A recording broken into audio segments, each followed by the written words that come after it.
কি থেকে কি হয়ে গেল? 2টা দিন আগেও তো আমার জীবনটা কত আনন্দময় ছিল। হঠাৎ করে কেন কালবৈশাখী ঝড় এলো আমার জীবনে?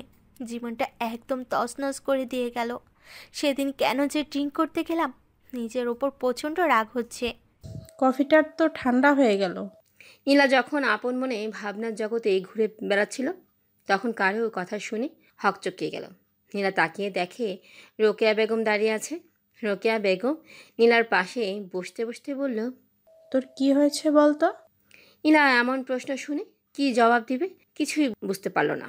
তাই নীলা বলল, আমার আবার কি হবে?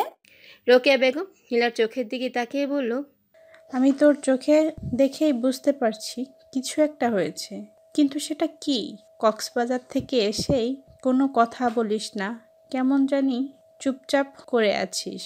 আমি ভাবলাম এতদূর জার্নি করে এসেছিস, তাই হয়তো টায়ার্ড। এখন ছাদে এসে দেখি উদাস হয়ে তাকিয়ে আছিস আকাশের দিকে। হাতের কফিটা পর্যন্ত ঠান্ডা হয়ে গেছে। সত্যি করে বলতো তোর কি হয়েছে? নীলা আম্মুর দিকে তাকিয়ে মুখে জোর করে একটা হাসি ফুটিয়ে বলল, তেমন কিছু হয়নি আম্মু, একটু কেমন যেন লাগছে, তুমি টেনশন করো না। রোকেয়া বেগম কেমন যেন সন্দেহের চোখে তাকিয়ে বলল, তোকে দেখে তো মনে হচ্ছে না কিছু হয়নি। কিছু তো একটা হয়েছে। তা না হলে তুই তো চুপচাপ থাকার মানুষ না। আজব তো, চিৎকার করলেও বকা দেয়, আবার চুপচাপ থাকলেও হাজারটা প্রশ্ন করে। কি করব তাহলে? কি হয়েছে সেটা তো বল, শেয়ার কর। মানুষ তো আম্মুর সাথে কত কিছুই শেয়ার করে, তাই না?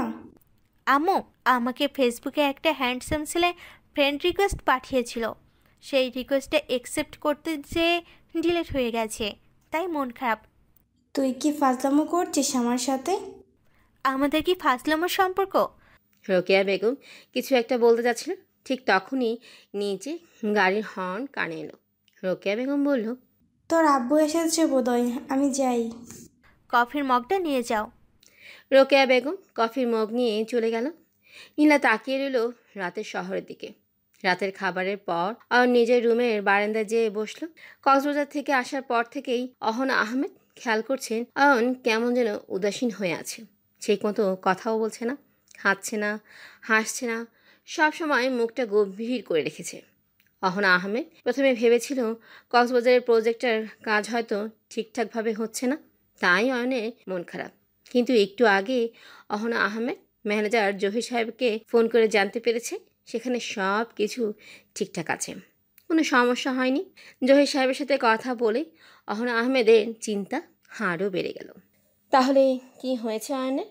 অহনা আহমেদ অয়নের রুমে যেয়ে দেখল অয়ন চুপ করে বারান্দায় বসে আছে। তিনি ছোট করে ডাক দিলেন,